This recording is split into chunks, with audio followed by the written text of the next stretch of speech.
Everyone, आज के इस वीडियो में हम लोग डिस्कस करेंगे अबाउट मोल फ्रैक्शन। तो मोल फ्रैक्शन को सबसे पहले तो आप समझ लीजिए काई से रिप्रेजेंट किया जाता है। जो एक्स जैसा सिंबल है इसको बोलते हैं काई। तो mole fraction is represented by काई। अब ये होता क्या है? तो it is the moles of a component divided by total number of moles. Simple language में अगर समझने की कोशिश करें तो मोल फ्रैक्शन का मतलब मोल्स का फ्रैक्शन। सिर्फ हमें फ्रैक्शन निकालना है ए अपॉन बी की फॉर्म में, तो मोल्स का फ्रैक्शन रहेगा ये। Now suppose there are two components a and b. कोई भी एक सोल्यूशन है हमारे पास जहां पे दो चीजें, एक सोल्यूट है और एक सॉल्वेंट है। तो अगर हम मोल फ्रैक्शन ए का कैलकुलेट करें, chi A, this will be equal to moles of A divided by total number of moles A plus B. और ऐसे अगर हमें दूसरे कंपोनेंट यानी कि बी का मोल फ्रैक्शन कैलकुलेट करना है तो इसके मोल्स आ जाएंगे न्यूमरेटर में, तो number of moles of b divided by total number of moles यानी कि ए प्लस बी। तो जिसका भी मोल फ्रैक्शन कैलकुलेट करेंगे उसके मोल्स आएंगे न्यूमरेटर में और डिनोमिनेटर में हमेशा टोटल नंबर ऑफ मोल्स। अभी हम दो कंपोनेंट्स लेकर के चल रहे हैं तो दोनों कंपोनेंट्स को ऐड कर दिया। अगर कहीं तीन कंपोनेंट्स दिए होंगे तो Na plus Nb plus Nc, तीनों को हम लोग डिनोमिनेटर में ऐड करके टोटल नंबर ऑफ मोल्स यहाँ पे अप्लाई कर देंगे। उसके बाद एक और चीज आपको याद रखनी है, जैसे टोटल परसेंट हमेशा 100 होता है। मान लो किसी एक कंपोनेंट की परसेंटेज 30 है तो दूसरे की क्या हो जाएगी 100 माइनस 30, तो हम डायरेक्टली 70% बोल देते हैं उसको। इन द सेम वे हम जब मोल फ्रैक्शन की बात कर रहे हैं तो टोटल नंबर ऑफ मोल्स हमेशा होते हैं इक्वल टू 1। तो किसी एक की वैल्यू अगर हमारे पास है, जरूरी नहीं है हम दूसरे को पूरे फॉर्मूले के साथ कैलकुलेट करें, हम डायरेक्ट इस रिलेशन से भी सेकंड कंपोनेंट को कैलकुलेट कर सकते हैं। तो अगर काई ए हमने फाइंड कर लिया है तो काई बी कितना हो जाएगा 1 माइनस काई ए। तो ये डायरेक्ट मेथड है, जहां से एक की वैल्यू पता होगी तो दूसरा हम कैलकुलेट कर सकते हैं। और ये अगर आपको याद ना रहे तो इस मेथड से तो कैलकुलेट किया ही जा सकता है। Now let us discuss a few examples related to this mole fraction. So here's the question, calculate mole fraction of ethanoic acid when its 2.5 gram is present in 75 gram benzene। तो कोई भी question जब आपको मिलता है जिसके बारे में पहले बात हो रही है लाइक इथेनॉइक एसिड, वो हो जाएगा सोल्यूट। तो सोल्यूट हमें पता चल गया, यहाँ पे है इथेनॉइक एसिड जिसका फॉर्मूला होता है CH3COOH। और इसके बाद जिसकी भी बात हो रही है present in 75 gram of benzene, तो बाद में जो गिवन होता है वो होता है सॉल्वेंट। तो सॉल्वेंट आइडेंटिफाई हो गया बेंजीन, तो फॉर्मूला इज C6H6। अब देखते हैं क्या क्या वैल्यूज गिवन है। तो calculate mole fraction of ethanoic acid when it's 2.5 ग्राम। तो ये जो इथेनॉइक एसिड है ये गिवन है 2.5 ग्राम, यानी कि इसका mass is present in 75 gram benzene. तो बेंजीन का भी मास गिवन है और कुछ भी हमारे पास नहीं है। But since we know the formula, हमें इथेनॉइक एसिड और बेंजीन दोनों के फॉर्मूले पता हैं। यूजिंग द फॉर्मूला हम इनका मोलर मास इजीली कैलकुलेट कर सकते हैं। तो ये कार्बन 12 प्लस कार्बन 12 ये हो गया 24 प्लस 3 और एक 4 हाइड्रोजन है, टोटल मास हो गया 4 प्लस ऑक्सीजन होता है 16 and we have total 2 oxygen, तो 16 इंटू 2 हो जाएगा 32। ये टोटल हमको मिल गया 60 ग्राम पर मोल। अब यहाँ पे मास है, मोलर मास है, तो हम लोग नंबर ऑफ मोल्स कैलकुलेट कर सकते हैं इथेनॉइक एसिड के। ये आ जाएंगे given mass upon molar mass, यानी कि 2.5 अपॉन 60। तो मास और मोलर मास को डिवाइड करने से क्या मिल गया, ये हमें मिलेंगे number of moles which is approximately equal to 0.0417। इसके नंबर ऑफ मोल्स मिल गए। इन द सेम वे अब सॉल्वेंट की बात कर लेते हैं। सॉल्वेंट का मास हमारे पास है, फॉर्मूला पता है, तो उसका मोलर मास भी कैलकुलेट कर सकते हैं 12 इंटू 6 प्लस 1 इंटू 6। तो ये टोटल आपको मिल जाएगा 78 ग्राम पर मोल। मास है, मोलर मास है, तो हम लोग बेंजीन के भी नंबर ऑफ मोल्स कैलकुलेट कर सकते हैं which is again given mass upon molar mass. तो ये हो गया 75 अपॉन 78। इसे जब आप कैलकुलेट करेंगे तो नियर अबाउट ये 0.961 आपको मिलेगा। अब दोनों के मोल्स हमको मिल चुके हैं, बट हमें कैलकुलेट करना है मोल फ्रैक्शन ऑफ इथेनॉइक एसिड। तो मोल फ्रैक्शन होता क्या है, काई से उसको रिप्रेजेंट करते हैं। अब मोल फ्रैक्शन इथेनॉइक एसिड का कैलकुलेट करना, तो आपको बताया था जिस भी कंपोनेंट का कैलकुलेट करना होता है उसके नंबर ऑफ मोल्स आते हैं न्यूमरेटर में और टोटल नंबर ऑफ मोल्स आते हैं डिनोमिनेटर में। तो इथेनॉइक एसिड के मोल्स न्यूमरेटर में आ गए, इथेनॉइक एसिड प्लस बेंजीन के मोल्स आ जाएंगे डिनोमिनेटर में। इथेनॉइक एसिड के मोल्स है 0.0417, अपॉन में भी इतना ही आ जाएगा, प्लस बेंजीन के मोल्स जो कि है 0.961। तो इन दोनों को ऐड करके फाइनली जब आप कैलकुलेट करेंगे तो ये नियर अबाउट आपको मिल जाएगा इतना। तो mole fraction of ethanoic acid आ गया 0.0416। अब अभी इस क्वेश्चन में तो एक ही का आपसे मोल फ्रैक्शन पूछा हुआ है। अब बाई चांस दोनों कंपोनेंट्स का मोल फ्रैक्शन पूछा हो, अगर आपसे मोल फ्रैक्शन बेंजीन का भी पूछा हो, तब हम क्या करेंगे, फॉर्मूला तो आ जाएगा number of moles of benzene upon ethanoic acid plus number of moles of benzene. अब आपकी चॉइस है या तो पूरा फिर से कैलकुलेशन करके रिजल्ट को निकालें, अदरवाइज एक सिंपल मेथड हमारे पास होता है chi A plus chi B is equal to 1। ठीक है, तो जब भी दो कंपोनेंट्स हैं दोनों के मोल फ्रैक्शन का सम होगा इक्वल टू 1। अब एक की वैल्यू हम लोग कैलकुलेट कर ही चुके हैं, तो 0.0416 plus chi B equal to आ जाएगा 1। तो यहां से काई बी मिल जाएगा 1 माइनस दिस। तो ये सिंपल से मेथड से हमने दोनों का आंसर कैलकुलेट कर लिया। Let us solve one more question. Calculate the mole fraction of benzene in a solution containing 30% by mass of it in carbon tetrachloride। तो अगेन लैंग्वेज थोड़ी सी कंफ्यूजिंग है, बट अगेन सिंपल मेथड हमें पता है, जिसकी बात पहले हो रही है वो क्या हो जाएगा, सोल्यूट। तो इन दिस केस जो सोल्यूट हमारे पास है वो है benzene with the formula C6H6। उसके बाद बात हो रही है कार्बन टेट्राक्लोराइड की, तो ये हो जाएगा solvent. Solvent is carbon tetrachloride जिसका फॉर्मूला होता है CCl4। इसके अलावा आप देखते हैं क्या वैल्यूज गिवन है। तो calculate the mole fraction of benzene in a solution containing 30% by mass of it. तो बात पहले बेंजीन की हो रही है, उसके लिए बोल रखा है कि कितना प्रेजेंट है, 30% बाय मास। तो मास गिवन है, इसके मास को अगर हम 30 ग्राम्स कंसिडर कर लेते हैं तो ऑब्वियसली सॉल्वेंट हमारे पास कितना हो जाएगा, the solvent is going to be 70 grams. तो ये जो वैल्यू होती है ये सोल्यूट की होती है। परसेंट, टोटल परसेंट हमेशा 100, तो 100 तो हो जाएगा सोल्यूशन, पूरा सोल्यूशन 100 ग्राम्स है। लेकिन यहाँ पे हम सॉल्वेंट की बात कर रहे हैं, तो solvent will be this 100 minus 30 यानी कि 70। अब दोनों का मास हमें पता चल गया है, क्योंकि दोनों के फॉर्मूले हमको पता है तो हम मोलर मास कैलकुलेट कर सकते हैं। Benzene again 12 into 6 plus 1 into 6, ये आ जाएगा 78 ग्राम पर मोल।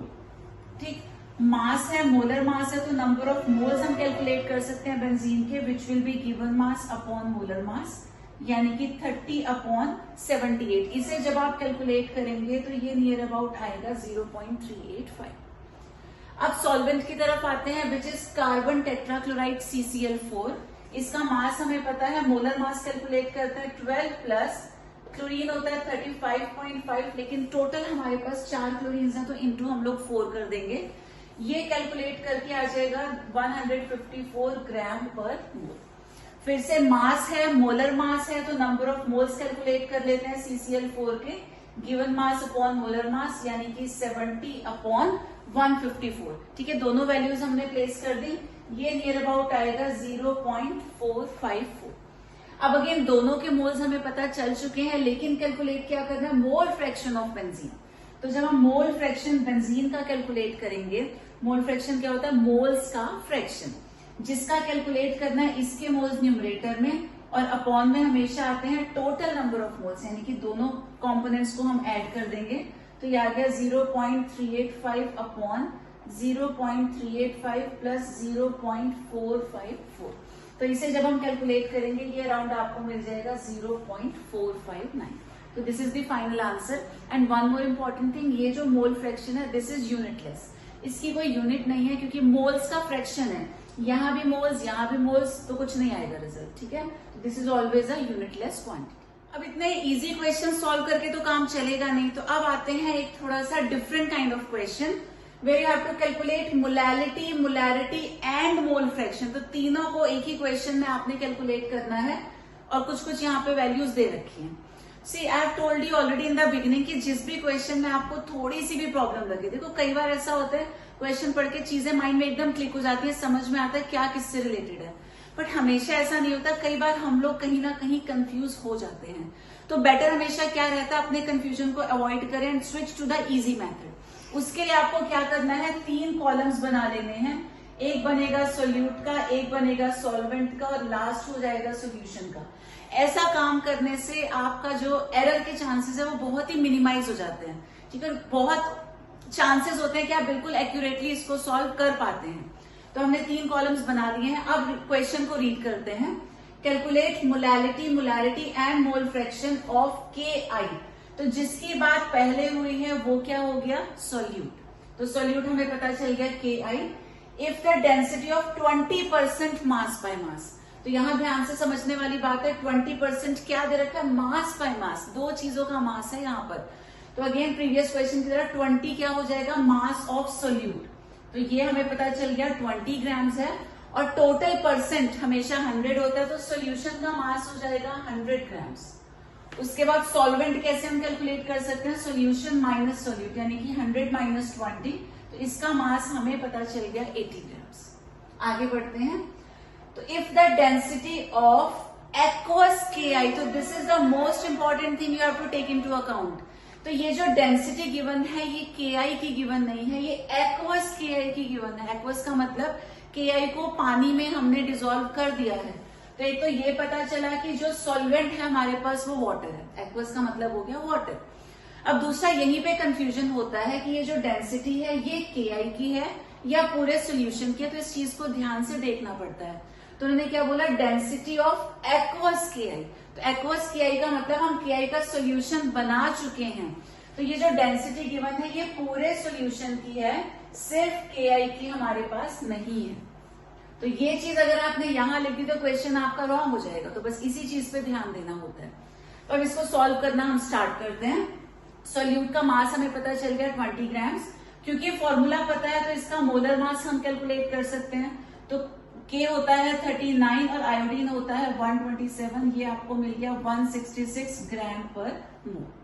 ठीक, उसके बाद यहाँ पे नंबर ऑफ मोल्स चाहे तो हम कैलकुलेट कर सकते हैं, इसको डायरेक्ट भी यूज कर सकते हैं, दैट इज योर चॉइस। आगे बढ़ते हैं। वैसे देख लेते हैं मोल्स कितने आ जाएंगे, given mass upon molar mass, यानी कि 20 अपॉन 166। अभी सिंप्लीफाई नहीं कर रहे, ऐसे ही छोड़ देते हैं, but if you feel like आप इसको कैलकुलेट कर सकते हो। आगे बढ़ जाते हैं। सॉल्वेंट वाटर है, उसका मास भी हमें पता है 80। क्योंकि फॉर्मूला पता है तो इसका मास भी हम कैलकुलेट कर सकते हैं, ये होता है 18 ग्राम पर मोल। तो इसके नंबर ऑफ मोल्स कितने आ जाएंगे, given mass upon molar mass, ये भी हमें पता चल गए। अब आते हैं थर्ड वाले कॉलम पे। तो सोल्यूशन के केस में हमारे पास मास है और डेंसिटी है, तो इसे भी सिंप्लीफाई कर सकते हैं। We know that density is equal to mass upon volume. यहां से वॉल्यूम मिल जाएगा मास अपॉन डेंसिटी, यानी कि 100 अपॉन 1.202। अब वॉल्यूम तो कैलकुलेट करनी ही पड़ेगी, तो ये सॉल्व करके आपको मिलेगी नियर अबाउट 83.2 ml। तो गिवन वैल्यूज को जितना सिंप्लीफाई कर सकते थे, जो जो कैलकुलेट कर सकते थे, दैट वी हैव डन। अब आते हैं क्वेश्चन की तरफ। तो सबसे पहले हमें कैलकुलेट करनी है मोलैलिटी। तो ए पार्ट मोलैलिटी का है, जिसे हम स्मॉल m से भी डिनोट करते हैं। मोलैलिटी होती क्या है, number of moles of solute into आ जाएगा 1000 अपॉन वेट होता है किसका, सॉल्वेंट का। अब नंबर ऑफ मोल्स हमारे पास है 20 अपॉन 166। ध्यान देना ये नंबर ऑफ मोल्स हमेशा सोल्यूट के लेने होते हैं। इनटू आ गया 1000 अपॉन क्या, वेट ऑफ सॉल्वेंट, ये सॉल्वेंट है, इसका 80 ग्राम्स। तो इसे जब हम कैलकुलेट करेंगे तो ये आपको नियर अबाउट मिलेगा 1.51। अब मोलैलिटी की यूनिट आपको क्या बताई थी, या तो हम डिनोट करते हैं स्मॉल m से, या फिर क्या लिख सकते हैं, this can also be written as mole per kg। तो दोनों में से कोई भी यूनिट आप अप्लाई कर सकते हो। तो फर्स्ट पार्ट भी हैव डन। अब आते हैं सेकेंड पार्ट पे, जहां पे फाइंड करनी है मोलैरिटी। तो मोलैरिटी को हम लोग कैपिटल M से डिनोट करते हैं। इसका फॉर्मूला क्या होता है, number of moles of solute into 1000 upon volume of solution. अब ml में ही ले लेंगे क्योंकि 1000 हमने साथ में ले लिया है। अब अगेन ये नंबर ऑफ मोल्स किसके लेने हैं, ये हमेशा ही सोल्यूट के लेते हैं। तो सोल्यूट के नंबर ऑफ मोल्स हमारे पास है 20 अपॉन 166, न्यूमरेटर में है 1000 अपॉन क्या लेना है, वॉल्यूम पूरे सोल्यूशन की। तो ये सोल्यूशन वाला कॉलम है, वॉल्यूम हमारे पास है 83.2। तो इसे जब हम कैलकुलेट करेंगे ये नियर अबाउट मिलेगा 1.45, और इसकी यूनिट क्या हो जाएगी, कैपिटल M। ठीक है, मोलैरिटी के लिए कैपिटल M, या फिर प्रॉपर आप लिखना चाहें तो ये हो जाएगा मोल पर लीटर। जैसे यहाँ पर kg होता है, यहाँ पे पर लीटर होता है। अब थर्ड वाले पे आते हैं। थर्ड हमें फाइंड करना है मोल फ्रैक्शन। किसका मोल फ्रैक्शन फाइंड करना है, वो भी KI का ही करना है। तो mole fraction of KI is equal to moles of KI upon moles of KI plus moles of water. तो जिसका भी मोल फ्रैक्शन फाइंड करना होता है उसके मोल्स न्यूमरेटर में और अपॉन में हमेशा हम लेते हैं टोटल नंबर ऑफ मोल्स। सारी वैल्यूज हमारे पास है। मोल्स ऑफ KI है 20/166, फिर से आ जाएगा 20/166 प्लस मोल्स ऑफ वाटर है 80/80। तो इसे सिंप्लीफाई करेंगे, या तो एलसीएम लेके करो वो थोड़ा सा कॉम्प्लिकेटेड हो जाता है, या मोल फ्रैक्शन के केस में बेटर क्या रहता है कि पहले ही आप डेसिमल्स में इनका रिजल्ट निकाल लो नंबर ऑफ मोल्स का, तो काम कंपैरेटिवली इजी होता है। अब जैसा भी आपको कंफर्टेबल लगे वैसे आप इसको सॉल्व कर लें। तो ये आपको नियर अबाउट मिलेगा 0.026। तो अगेन इंपॉर्टेंट चीज आप सुन लीजिए, क्या करना है, किसी भी क्वेश्चन में कहीं भी अगर डाउट लगे कि एक से ज्यादा पार्ट सॉल्व करने हैं या हमें ऐसे डायरेक्टली एक बार में पढ़ के समझ में नहीं आ रहा, तो the best option is to segregate the information. 3 अलग अलग कॉलम्स आप बना लो, सोल्यूट, सॉल्वेंट एंड सोल्यूशन। जो भी इंफॉर्मेशन है सबको अलग अलग कर लो, और जो भी क्वेश्चन आपको मिलता है ना, तो ध्यान रखना सोल्यूट के केस में मास जनरली गिवन होता है, मोलर मास फॉर्मूले से पता चल ही जाता है, नंबर ऑफ मोल्स जरूर हमें कैलकुलेट करना होता है, बाकी फिर डिपेंड्स की क्वेश्चन में क्या पूछा गया है, क्या कैलकुलेट करना है।